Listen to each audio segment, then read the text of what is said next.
Syracuse fans, I think you know what I'm about to say. Dino Babers has reached the point of no return. Now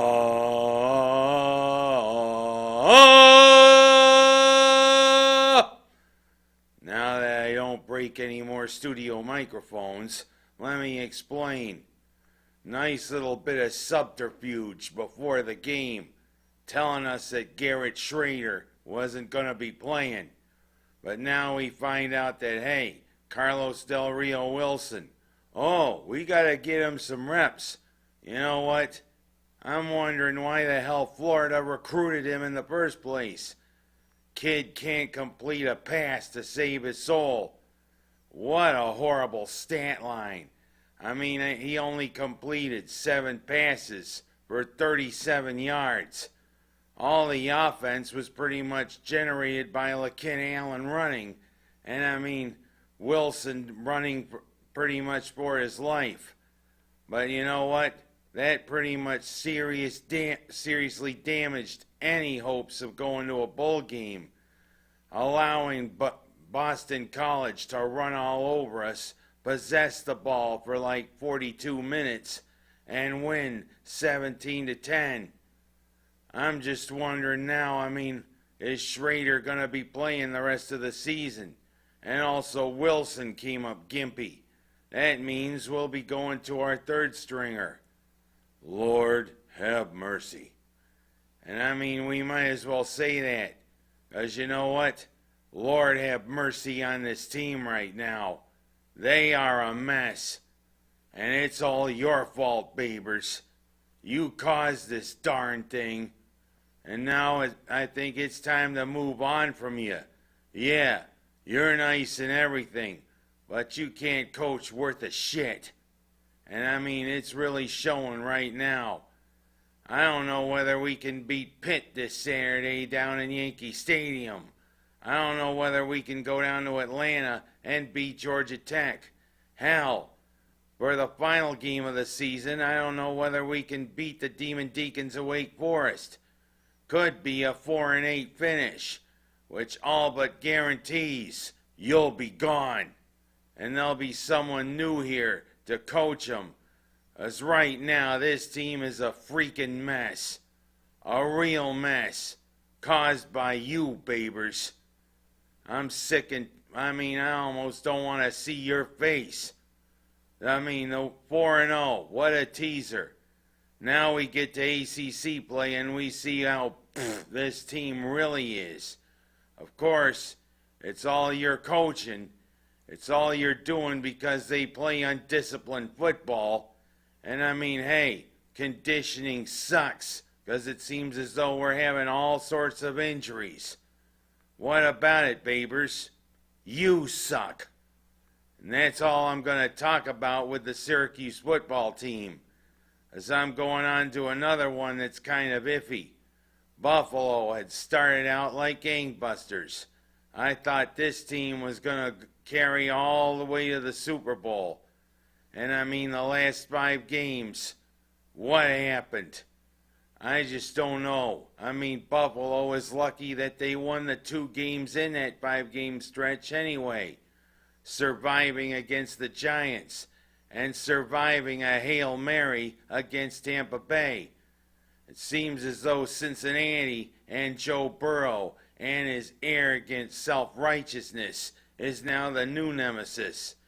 Is Joe Burrow's middle name Tom Brady? It's starting to think that way because it seems as though we can't solve that arrogant SOB. Heck, defense, even with the addition of road grader Linval Joseph, and also pretty good safety Rasul Douglas, who he got in a trade from Green Bay. Still, they couldn't solve Cincinnati. And with a big slate of games coming up, we're going to see whether this team can make it, because now it seems as though we got to climb Mount Kilimanjaro to make the playoffs. And there might be rumblings starting about McDermott, but I think he's safe for another year. But it's about Dorsey. Play calling. Dorsey. What are you thinking? And I mean, heck, maybe we can't wait till Leonard Fournette can learn the playbook a little more, and maybe he can be activated, because Fournette could definitely help us. As heck, James Cook hasn't really been spectacular. Of course, the one play there where, Allen threw that bad interception, Cook was wide open in the flat. He could have taken it for a big gain. But who knows? Allen sometimes makes these mistakes. It seems as though once every game. What happened, Buffalo? We were gangbusters, and now it seems as though we can't get out of our own way. We're tripping all over our feet. We gotta get this right, or else no playoffs. And that would be a big disappointment to everybody who thought this team was gonna make it all the way to the Super Bowl. You know what? Maybe it's almost time to regroup a little bit. We don't make the playoffs. Bean's gonna have his work cut out for him trying to solve what's wrong. Come on, guys. Let's get with the program. And speaking of getting with the program, how about last night? The first game of the season for the SU basketball team. And Adrian Autry.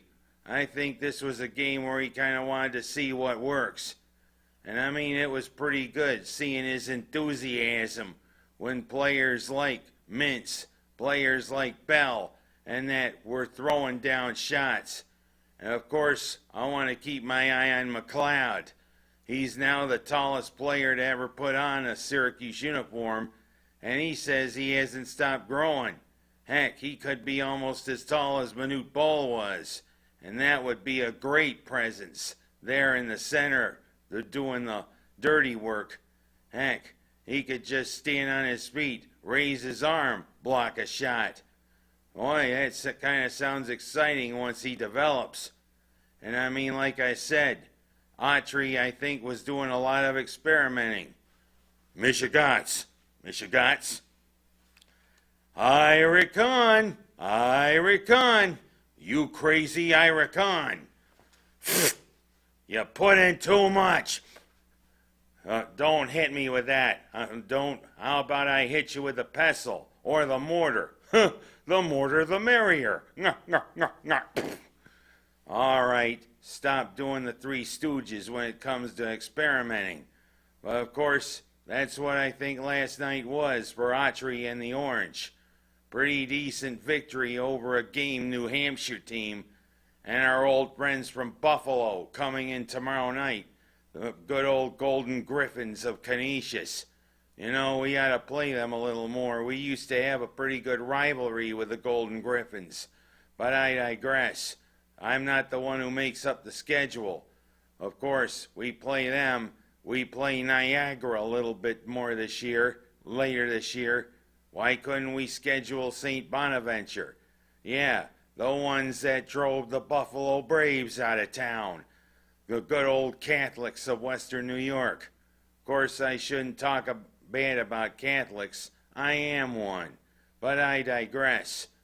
Good opening victory. Let's keep it going against Canisius. And next week, it'll be I forget who they play next week, but I'll find out. But I'll go from talking about the Syracuse Orange to talking about high school sports. Good way to end the season for our football teams. Although I will say the whole thing with Clyde Savannah is disappointing, but I will not get into that. But good football season for the Finger Lakes teams. And now it's on to winter sports. Yes, basketball, wrestling, and all the sports that we play around here in winter. And around here, there's going to be a lot of eyes on the Waterloo girls. Can they repeat? But the thing is, it'll be a tall order. The big core of that team has graduated. And it seems as though they're rebuilding. But if I know Coach Bree, he's reloading. Maybe it might be another year or two, but he'll be back. And I want to see what Coach Bree does with the Waterloo girls. The Waterloo guys are probably going to have a decent team too, especially with Dylan Caraballo. And I mean, I'll be watching locally, especially reminders, with